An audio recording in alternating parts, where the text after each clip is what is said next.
నిజంగా మీకు అంత ధైర్యం ధీమా ఉంటే 2019లో వెళ్ళినట్టుగా ఎందుకు వెళ్ళరు? ఇప్పుడు ఆ మొక్కలతో ఎందుకు వెళ్ళరు?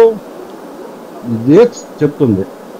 కాబట్టి తినబోతూ అన్నం రుచి ఎట్లా ఉంటుందనే దానికి ఎన్నికలు వెళ్ళబోతూ ఈ సర్వేలు రిపోర్ట్లు చూసుకొని మీరు సంఖ కుదుపుకుంటే మాకేం అభ్యంతరం లేదు.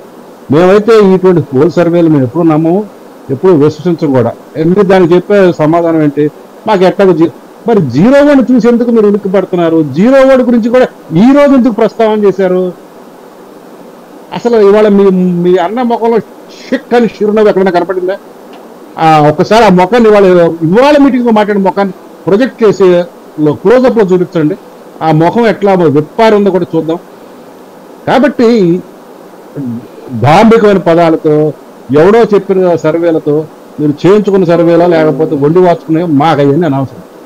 మాకు గ్రౌండ్లో ఏం కనబడితే మేము అది చూస్తాం. దాని గురించి మాట్లాడు.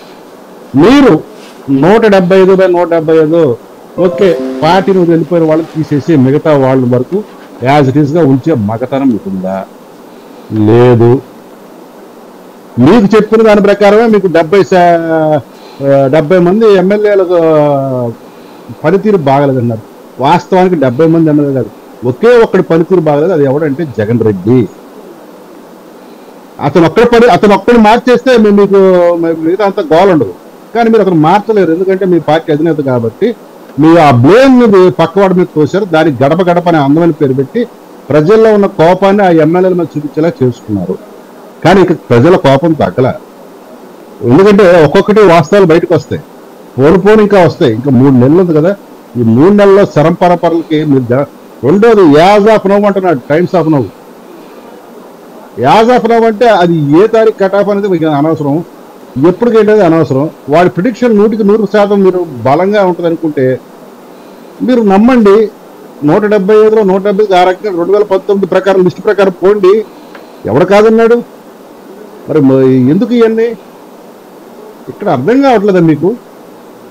గ్రౌండ్ రియాలిటీ వేరు, ప్రొజెక్టెడ్ వేరు. దానికి మీరు పాస్ట్ ఎక్స్ప్లెయిన్ చేస్తున్నారు. మీకు 119 లాస్ట్ ఎలక్షన్స్ లో 2019లో అందరూ ఊహించింది ఏంటంటే ఈసారి జగన్ రెడ్డి వస్తాడు. ఎందుకంటే 2014లో రావాల్సిన వాడు స్లైట్ మార్జిన్తో పవన్ కళ్యాణ్ గారి ప్రమేయం వల్ల, మోడీ గారి ప్రభావం వల్ల అధికారం కోల్పోయాడు. దానికి ఎవరో వచ్చి చిలక జోసాలు చెప్పక్కర్లా, శాంపుల్ సర్వేస్ తీసి చెప్పక్కర్లా, ఎగ్జిట్ పోల్ చేయక్కర్లా, లేకపోతే ఇటువంటి సర్వేలు కూడా చేయక్కర్లా. ప్రజలకు తెలుసు 2019లో కూడా ఎవరు వస్తారని కూడా తెలుసు. కానీ 2020